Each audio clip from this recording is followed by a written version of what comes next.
कुंभकर्ण किसे कहते हैं? कुंभकर्ण का अर्थ है कुंभ माने घड़ा, कर्ण माने कान।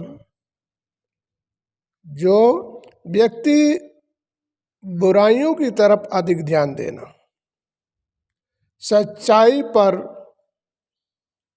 पर्दा डालना। जब मनुष्य संसार में अधर्म की तरफ बढ़ना प्रारंभ हो जाता है, अन्याय की चरम सीमाओं पर चलने लगता है, स्वार्थवश न्याय अन्याय नहीं देखता है, अज्ञान नींद में सो जाता है और अत्याचार पर पूर्ण भरोसा रखने लगता है, शिष्टाचार को समाप्त कर देता है। जब संसार में मनुष्य प्राणी के अंदर ऐसी भावनाएं आ जाती हैं और इन भावनाओं में अपने जीवन को लिप्त कर लेता है, बल्कि ये भूल जाता है कि मैं संसार पर आया था, कुछ लेकर नहीं आया था और न कुछ लेकर जाएंगे।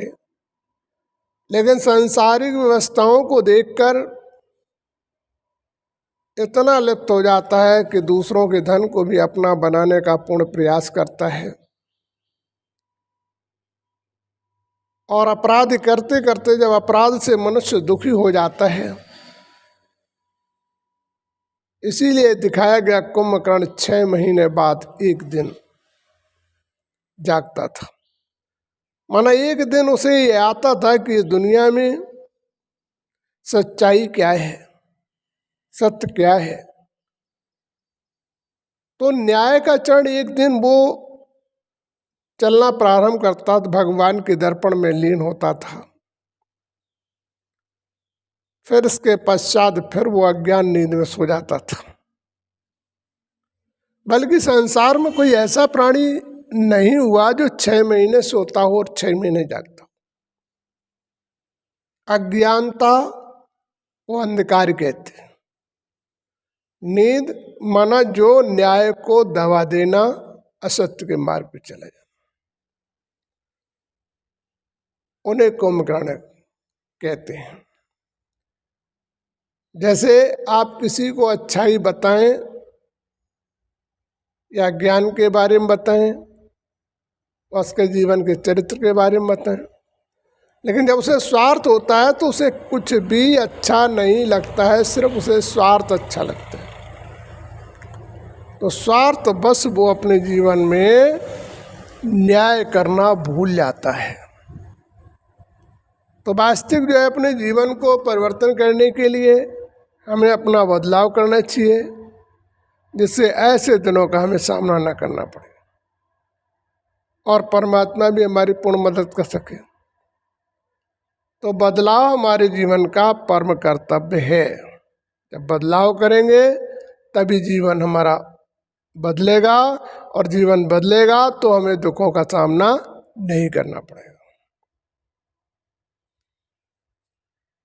ज्ञान से मनुष्य के किए हुए अपराधों से मुक्ति प्राप्त करने के लिए मनुष्य उस परमात्मा की साधना में लीन होता है, या मंदिरों में जाता है, या तीर्थ स्थानों में व सत्संग में जाता है। लेकिन जब तक वो अंदर के पर्दे को पूर्ण नहीं करता है, अंदर की भावनाओं का बदलाव नहीं करता है, तब तक उसके जीवन का उद्धार होना संभव है। इसलिए हमें अपने जीवन के अंदर के पर्दे को साफ करके अज्ञान नींद में न सोकर ज्ञान दर्पण में जागृत होकर अपने जीवन का उद्धार करें, जिससे हमें ऐसे दिनों का सामना न करना पड़े, और तभी परमात्मा हमारी पूर्ण मदद कर पाएगा, और तभी हम सांसारिक वस्तुओं से मुक्त होंगे, क्योंकि ना कोई लेकर आया न लेकर जाएगा। कर्म ही अच्छे और बुरे लेकर जाते हो, इसलिए अपने कर्मों पर ध्यान देना अनिवार्य है और बदलाव करना है। हमारा भाई बहनों से कहना होगा, इसे स्वयं सुने, अन्य लोगों में भी प्रोत्साहित करें। जागृतता ही जीवन का आधार है। आत्मज्योति जगाओ, जीवन के अंधकार को मिटाओ, जीवन के दुखों का निवारण करो। तो निवारण करने के लिए स्वयं का दर्पण बदलोगे तभी निवारण होगा। जब तक स्वयं के दर्पण को नहीं बदलोगे तब तक जीवन का निवारण हो नहीं सकता। इसलिए हमें अपने जीवन के निवारण करने के लिए हमें अपना स्वयं परिवर्तन करना है। सुनो और सुनाओ, जीवन बदलो और बदलाओ। दुनिया को एक नया मार्ग देकर अपने जीवन को श्रेष्ठ बनाने का प्रयास करो, बुराइयों को दूर करने का प्रयास करो। नहीं तो ये संसार तो बदलेगा ही, भगवान को एक दिन इसका परिवर्तन करना ही पड़ेगा। लेकिन हम समय से पहले बदल जाएं तो हमारे जीवन के लिए अधिक लाभदायक होगा, हमारा जीवन खुशहाल होगा। तो हमें अपने आत्मदर्पण को बदलना हमारे जीवन का परम कर्तव्य है। जय श्री प्रभु।